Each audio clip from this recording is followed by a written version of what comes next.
Hey there everybody, this is Dave, and I'm a little bit late getting this out to you, but after our Geek Out session on our webinar on the Foundation Forum, I promised that I'd share with you my settings, and so here we are. We're going to go through it right now. So let's take a look at our Nikon here. I'm going to bring this up a little bit closer. And the cool thing about the Nikon is that it's so customizable, and I'm a geek's geek and I love reading manuals, but it took me over a week to set up our cameras the way that would suit our shooting style. The first thing that is really crazy is that you can program a whole bunch of these buttons that are around the actual camera to do different features.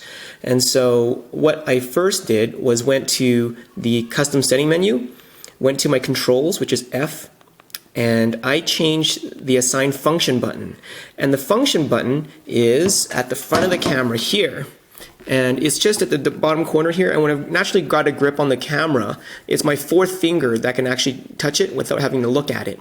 And what that'll do, I've got it programmed here to go to my menu, and the my menu item, access top item in my menu. So if I just hit that fourth button right now, it'll actually go to my shooting menu bank or my menu and let me choose what bank do I want, A, B, C, or D? Now, this gets a little bit crazy, but follow me right now if you're a Nikon shooter. If you're not, then this will make absolutely no sense, which is good. All right.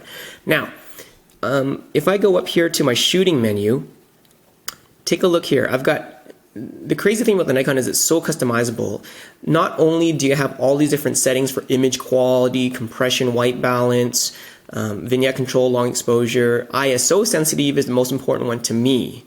And what's cool is that it's got A, B, C, D banks which memorize all of these settings, and you can just switch them very quickly because I've got my function button programmed so that I can switch amongst any of those systems that I want.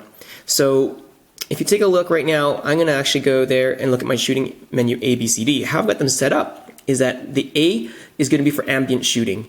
And essentially I can just shoot all day long ambient mode without having to think about my aperture or shutter.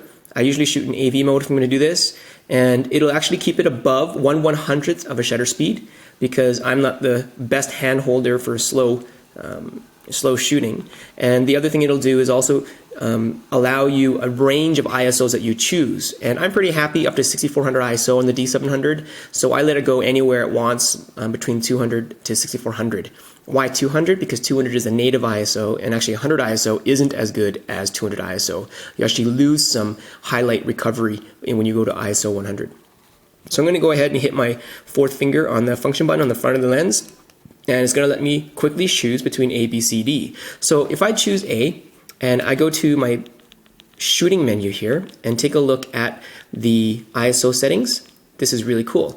It automatically sets it to ISO 200 as a baseline. I've got the ISO sensitive auto control is on. It tells me that I've got a maximum sensitivity of 6400 ISO, and my minimum shutter speed before it starts warning me is 1/100th. So I can just go around, shoot, and be a happy camper. Now if I press that function key again and I change it to indoor flash, I'm going to go back and show you what that did to the shooting menu. So everything else is the same here, but it changed my ISO sensitivity because it's indoor with flash. It chooses a 1600 ISO, that's what I had told it to do, and it takes off the auto ISO feature because I want to be able to control what my lighting ratios are when I'm using a flash, because we're often mixing manual flash with ETTL flash. So now if I switch over to outdoor flash, I often want to overpower sunlight. So what would be the natural thing to do? I'm going to go to my shoot menu and show you for what we do. ISO sensitivity is changed to low 1, which is 100 ISO.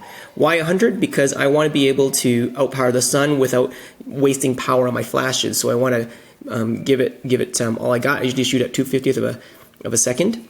And then also, again, it keeps the auto ISO off, so that it doesn't mess up my exposures. I can control my exposures perfectly.